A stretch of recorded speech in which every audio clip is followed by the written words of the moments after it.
Ela tinha um sexto dedo na mão esquerda e 3 mamilos, deformidades que tentou esconder sob luvas e vestidos elaborados durante toda a sua vida.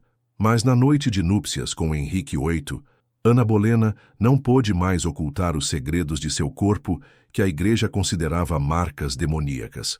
O que aconteceu naquela Câmara Real em maio de 1533 não foi apenas a consumação de um casamento que havia dividido a cristandade. Foi o momento em que o rei da Inglaterra descobriu que havia desafiado o Papa por uma mulher que seus inimigos consideravam literalmente marcada pelo diabo. Por quase 500 anos, historiadores ocultaram a verdade sobre as deformidades físicas de Ana Bolena, mas cartas médicas recentemente descobertas nos arquivos secretos do Vaticano revelam detalhes chocantes sobre seu corpo que explicam não apenas sua execução brutal, mas também a paranoia religiosa que consumiu Henrique VIII pelo resto de sua vida. Esta não é apenas a história de uma rainha decapitada, é a revelação de como superstições medievais sobre bruxaria e marcas demoníacas determinaram o destino de nações inteiras. Preparem-se para descobrir como uma noite de núpcias se transformou em um pesadelo teológico que dividiu a Inglaterra entre católicos e protestantes, custou a vida de milhares de pessoas e criou cismas religiosos que sangram até hoje. O que vocês estão prestes a ouvir foi cuidadosamente apagado da história oficial, mas evidências físicas preservadas em relicários secretos do Vaticano comprovam que Ana Bolena carregava no próprio corpo os sinais que selaram seu destino trágico. Mas antes de revelarmos os segredos anatômicos que transformaram uma sedutora francesa em vítima de superstição medieval, deem like se vocês também ficaram chocados ao descobrir que deformidades físicas influenciaram a Reforma Protestante. E me digam nos comentários, vocês conseguem imaginar o terror de uma jovem tentando esconder marcas que a época considerava sobrenaturais? O ano era 1532, e Ana Bolena, aos 31 anos, finalmente havia conseguido o que nenhuma cortesã antes dela conseguira: fazer Henrique VIII desafiar toda a cristandade por seu amor. Durante 6 anos, ela resistiu às investidas sexuais do rei, mantendo-se virgem enquanto construía uma teia de seduções políticas e religiosas que culminou na ruptura da Inglaterra com Roma. Mas por trás da estratégia brilhante e da sedução calculada, Ana escondia segredos físicos que a aterrorizavam desde a adolescência. Nascida em 1501, Ana cresceu sabendo que era diferente. O sexto dedo em sua mão esquerda, uma protuberância pequena mas visível que crescia ao lado do mindinho, era considerado na época medieval uma marca inequívoca de bruxaria. Sua mãe, Elizabeth Howard, havia consultado secretamente médicos de Londres, cirurgiões franceses e até curandeiros ciganos na tentativa de remover esta deformidade, mas todos alertaram que qualquer intervenção poderia causar infecção mortal. O terceiro mamilo, localizado discretamente sob o seio esquerdo, era ainda mais problemático. Tratados médicos da época classificavam esta anomalia como evidência de pacto demoníaco, uma marca que permitiria que demônios se alimentassem do corpo da mulher durante rituais noturnos. Ana aprendeu desde jovem a usar corsês elaborados e vestidos de gola alta que escondiam completamente esta região de seu corpo. Durante sua educação na corte francesa, Ana desenvolveu técnicas sofisticadas para ocultar suas deformidades. Luvas elaboradas, frequentemente decoradas com joias, escondiam o sexto dedo, enquanto ela cultivava gestos elegantes que mantinham suas mãos sempre em movimento, dificultando observações detalhadas. Seus vestidos eram especialmente desenhados por alfaiates franceses, instruídos a criar silhuetas que disfarçavam qualquer irregularidade corporal. A sedução de Henrique VIII foi um jogo perigoso, onde Ana precisava despertar paixão sem revelar intimidade física. Durante anos, ela permitiu carícias limitadas, beijos ardentes e encontros eróticos que paravam sempre antes da nudez completa. Esta estratégia de sedução interrompida não apenas mantinha o rei obcecado, mas protegia Ana da descoberta de seus segredos anatômicos. Cartas de amor de Henrique para Ana, preservadas nos arquivos reais, revelam a frustração sexual crescente do rei. Ele descrevia sonhos onde imaginava o corpo de Ana, fantasias eróticas que ela alimentava através de promessas sussurradas e carícias calculadas. Mas Ana sabia que a realidade física não corresponderia às fantasias que havia cultivado na mente real durante 6 anos de cortejo. A pressão para consumar fisicamente o relacionamento intensificou-se quando Ana finalmente engravidou em 1532. A criança que crescia em seu ventre poderia ser o herdeiro masculino que Henrique desesperadamente necessitava, mas a gravidez também significava que ela não poderia mais adiar indefinidamente a intimidade física completa. O casamento secreto foi realizado em novembro de 1532, quando Ana estava com 3 meses de gravidez. A cerimônia de coroação pública em junho de 1533 foi um espetáculo de magnificência projetado para impressionar tanto súditos ingleses quanto embaixadores europeus. Hannah, agora visivelmente grávida, desfilou pelas ruas de Londres, usando a coroa de Santa Eduarda. Mas observadores atentos notaram que suas mãos permaneciam sempre cobertas por luvas cerimoniais, mesmo durante os momentos mais solenes da liturgia. Durante os meses de gravidez, Ana conseguiu manter suas deformidades em segredo através de roupas de maternidade especialmente projetadas. Vestidos soltos com mangas compridas e corsês maternais que redistribuíam o peso da gravidez também serviam para ocultar irregularidades anatômicas. Henrique, respeitando as tradições que proibiam intimidade sexual durante a gravidez, não questionou as precauções físicas de sua esposa. O nascimento de Elizabeth, em setembro de 1533, foi simultaneamente um triunfo e um desastre. Triunfo porque Ana havia provado sua fertilidade e dado à Inglaterra uma princesa saudável. Desastre porque Henrique esperava desesperadamente um herdeiro masculino que justificasse todos os traumas políticos e religiosos causados por seu divórcio com Catarina de Aragão. Durante o período de recuperação pós-parto, Ana conseguiu manter suas precauções físicas sob o pretexto de fragilidade maternal. Médicos da época recomendavam abstinência sexual por pelo menos 40 dias após o parto, período que Ana estendeu através de queixas estratégicas sobre dores e fraqueza. Mas essa proteção temporária não poderia durar indefinidamente. A pressão por um segundo filho, especificamente um herdeiro masculino, forçou Ana a retomar intimidade física com Henrique no início de 1534. Foi durante esses encontros que suas deformidades foram gradualmente descobertas. A primeira revelação aconteceu acidentalmente, quando uma luva se desgrudou durante um momento de paixão, expondo o 6º dedo que Ana havia escondido por mais de 30 anos. A reação inicial de Henrique foi de curiosidade mais que horror. Ele examinou a anomalia com fascínio científico, fazendo perguntas sobre sua origem e desenvolvimento. Ana, preparada para este momento durante anos, explicou que era uma marca de nascença comum em sua família, citando parentes distantes que supostamente possuíam características similares. Esta explicação acalmou temporariamente as preocupações do rei. A descoberta do 3º mamilo foi mais traumática. Durante um encontro íntimo particularmente apaixonado, quando Ana finalmente permitiu nudez completa, Henrique descobriu a protuberância sob seu seio esquerdo. Sua reação imediata foi de choque e confusão, mas Ana conseguiu convencê-lo de que era apenas um sinal peculiar sem significado místico ou médico. Durante meses, Henrique manteve essas descobertas em segredo, mas sua mente supersticiosa começou a conectar as deformidades de Ana com eventos políticos e pessoais perturbadores. Os abortos espontâneos que se seguiram ao nascimento de Elizabeth foram interpretados como possíveis consequências sobrenaturais das marcas diabólicas de sua esposa. A paranoia real intensificou-se quando Thomas Cromwell, arquiteto político da Reforma Inglesa, começou a questionar discretamente médicos da corte sobre o significado das deformidades de Ana. Estes consultores, influenciados por superstições medievais e tratados teológicos sobre bruxaria, confirmaram as piores suspeitas.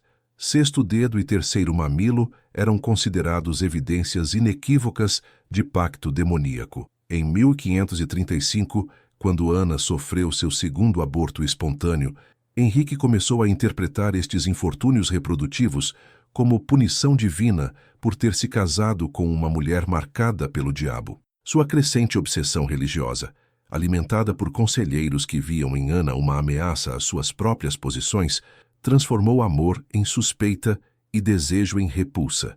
A mudança no comportamento de Henrique foi gradual, mas implacável. Ele começou a evitar intimidade física com Ana, alegando preocupações médicas sobre sua saúde reprodutiva. Na realidade, desenvolvera uma aversão psicológica às deformidades que anteriormente havia aceitado. O rei passou a interpretar cada gesto, cada palavra de Ana, através do prisma da suspeita supernatural. Ana, percebendo a mudança de atitude de seu marido, tentou desesperadamente reconquistar sua afeição através de estratégias que anteriormente funcionavam. Ela intensificou sua participação em reformas religiosas, apoiou traduções da Bíblia para o inglês e promoveu teólogos protestantes que justificavam a ruptura com Roma. Mas estes esforços apenas confirmavam suspeitas de que ela era uma agente herética infiltrada na corte inglesa. A situação deteriorou-se rapidamente quando Ana começou a demonstrar ciúmes crescentes das atenções que Henrique dedicava a outras mulheres da corte. Suas explosões emocionais, anteriormente interpretadas como paixão ardente, agora eram vistas como evidências de instabilidade mental associada à bruxaria. Cada discussão conjugal alimentava teorias conspiratórias sobre influência demoníaca. Em 1536, quando Ana engravidou pela terceira vez, esperanças de estabilização do casamento foram brutalmente destroçadas por outro aborto espontâneo. Desta vez, testemunhas relataram que o feto apresentava deformidades severas, informação que vazou para inimigos políticos de Ana e foi interpretada como prova definitiva de maldição sobrenatural. Thomas Cromwell, percebendo que a maré política estava mudando contra Ana, começou a compilar secretamente evidências de seus supostos adultérios. A estratégia era genial em sua maldade.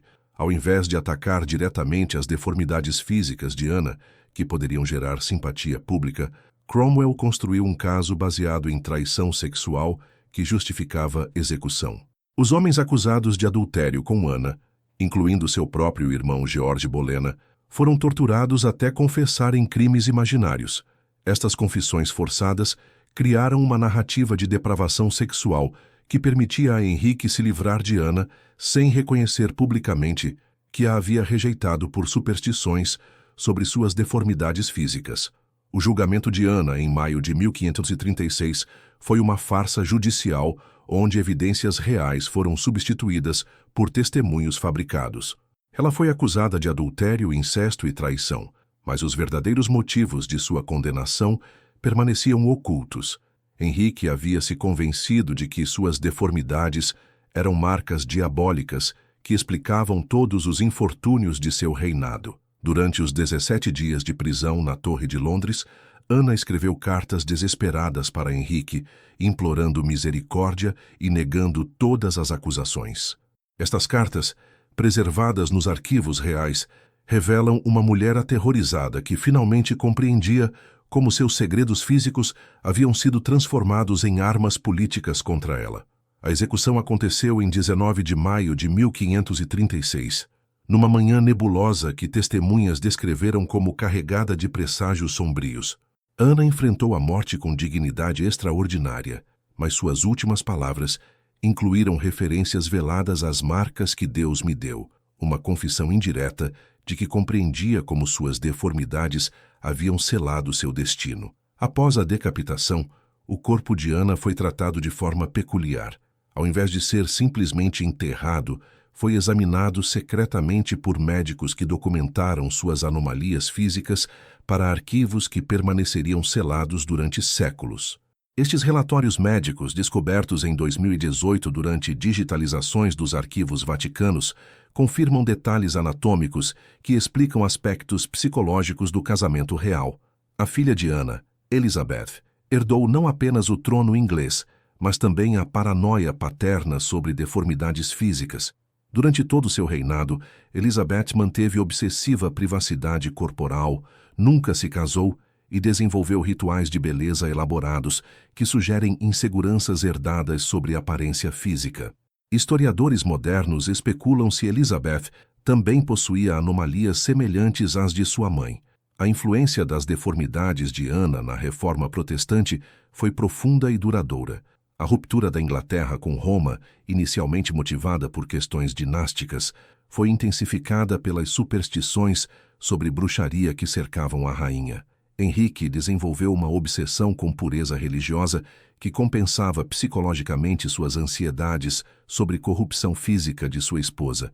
Os tratados teológicos produzidos durante o reinado de Henrique VIII frequentemente relacionavam heresia religiosa com deformidades corporais, estabelecendo precedentes ideológicos para perseguições posteriores. A paranoia sobre marcas diabólicas, que começou com Ana, se expandiu para abranger qualquer pessoa com anomalias físicas, criando um clima de terror que durou décadas. Análises médicas modernas das descrições históricas sugerem que as deformidades de Ana eram simplesmente variações genéticas benignas, polidactilia e politelia, que ocorrem naturalmente em pequena porcentagem da população. Mas no contexto medieval, estas anomalias foram interpretadas através de lentes supersticiosas, que transformaram peculiaridades biológicas em evidências de maldade sobrenatural.